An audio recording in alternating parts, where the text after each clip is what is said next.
রায়পুর উপজেলাধীন চরমোহনা ইউনিয়নের প্রবাসীর বসতঘরে দুর্ধর্ষ ডাকাতি সংঘটিত হয়েছে বলে অভিযোগ পাওয়া গেছে। অভিযোগের ভিত্তিতে জানা যায়, গেল সোমবার আনুমানিক রাত 2টার সময় লক্ষ্মীপুরের রায়পুর উপজেলাধীন চরমোহনা ইউনিয়নের 9 নং ওয়ার্ডস্থ আলী রেজা ব্যাপারী বাড়িতে এই ডাকাতি সংঘটিত হয়।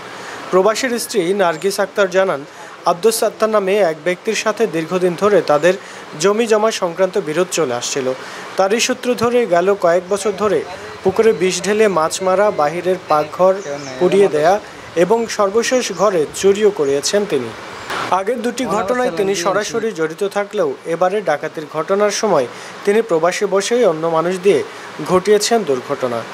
নার্গিস আক্তার জানান, আমাদের বাড়ির ছাদের পাশের গাছ বেয়ে রাতের আধারে 4 থেকে 5 জন ছাদে উঠে সিঁড়ির রুমের দরজা ভেঙে বাসায় প্রবেশ করে আমার হাত ভেদে ঘরে থাকা প্রায় 15 ভরি স্বর্ণ ও নগদ 5 লক্ষ টাকা ছিনিয়ে নিয়ে পালিয়ে যায় দুর্বৃত্তরা। এই ঘটনায় আতঙ্কিত হয়ে নার্গিস আক্তার শারীরিকভাবে ভেঙে পড়েছেন এবং চিকিৎসাধীন রয়েছেন।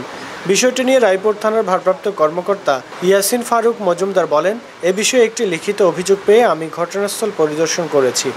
ঘটনাটি নিয়ে তদন্ত সাপেক্ষে দোষীদের শনাক্ত করে আইনের আওতায় আনা হবে। আপু ফোন দিয়েছিল আমার কেন রাত্রে 3:30টার দিকে, বলছে যে ঘরের চোট ঢুকছিল। তারপরে আমরা আইসি, সকালে দেখলাম আর কি ছাদের উপরে টিন করে চোট ঢুকছে। আপু ওই রাত্রে রুমে ঘুমানোচ্ছিল আরে রাত্রে 3:30টার দিকে উঠতে প্রস্তাব করতে উঠি দেখে দরজা এটা খোলা ছিল, মাঝখানের এটা খোলা ছিল, দেখে ওই দরজাটাও খোলা। তারপরে মেয়েরা ডাক দিছে, যে রুমে শুইছে সেই রুমে আবার ভিতরে দিয়ে হেরা লক করে শুইছে। শোয়ার পরে উঠে দেখে রুমও এলোমেলো, ওই রুমও এলোমেলো, মেয়েরা ডাক দিচ্ছে। দেওয়ার পরে সবকিছু দেখছে, সবাই ফোন দিছে আত্মীয় স্বজন যে আমার ঘরে এই অবস্থা। পরে সবাই দেখছে। আমরা থাকি প্রবাসে, কিন্তু প্রবাসে থাকি আমরা, আমাদের পরিবার কেন দেশের মধ্যে শান্তি নেই? আমরা কি প্রবাসে থাকি কি আমাদের কি অপরাধ? আমাদের পরিবারের উপর কেন এত অত্যাচার, নির্যাতন?